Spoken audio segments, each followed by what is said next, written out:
biggest thing is one of the guys that come out and correct the mistakes that we had yesterday and just clean it up and just pick up the intensity more on the defensive side.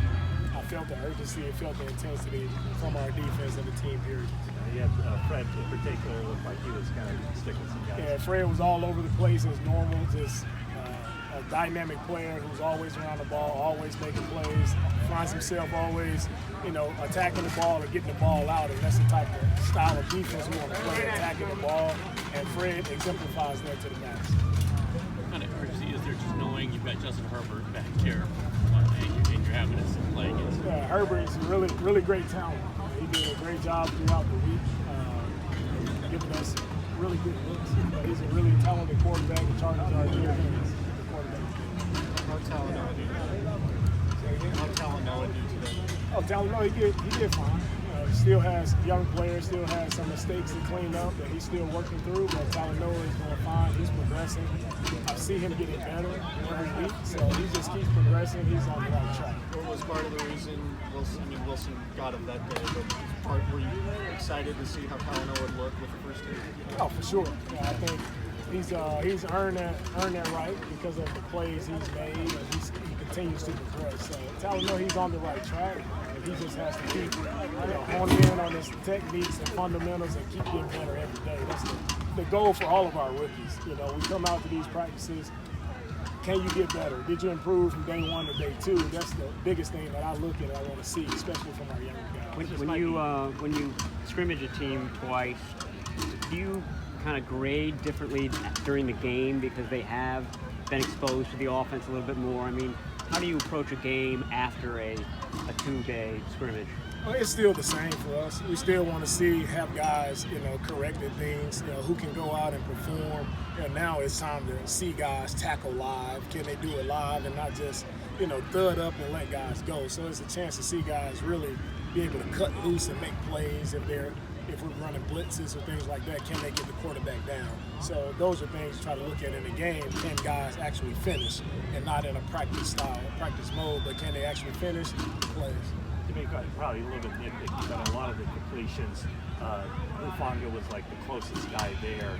Could he have gotten his hand on more balls, more footballs? Could he have broken up more? Yeah, I'll have to look at the film to see on that one, man. I'm not sure. Probably some communication breakdowns there that happened in the red zone where we saw a lot of completions. Our guys weren't communicating as much as I would have liked them to, and kind of disappointed from that period.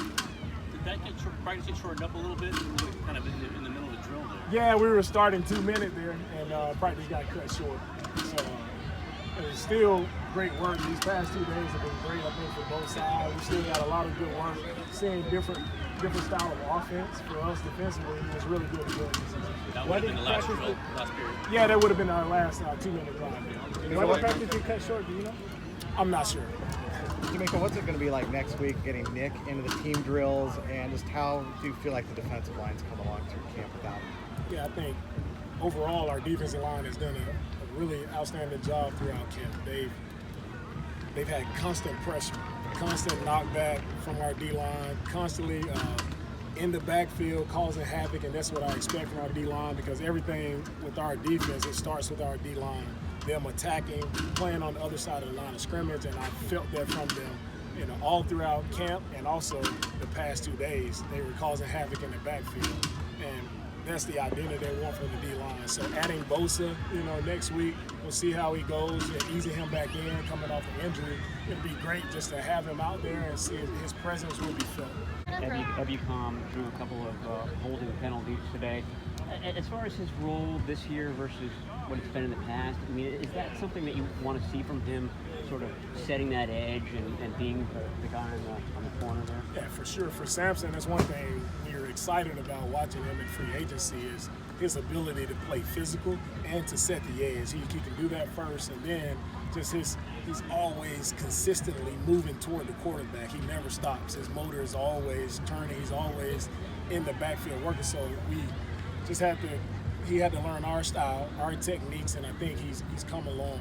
He's set back a little bit there, missed some time, but I see him progressing as well over the past 2 days. And as you see out here in practice, he was in the backfield a lot. What kind of growth have you seen from Ambry Thomas and DeMeco? Yeah, our rookie corners, both Ambry and Demo, right? I feel like where they started, they've come a long way, and they still have a long ways to go. For our corners and for young corners in general in this league, that's a tough position to be put in.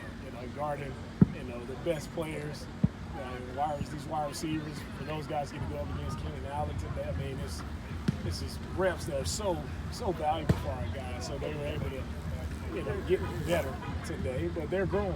They're growing, as all our young guys are. They're growing. They're working through some things, but they're growing, and I like where they're headed.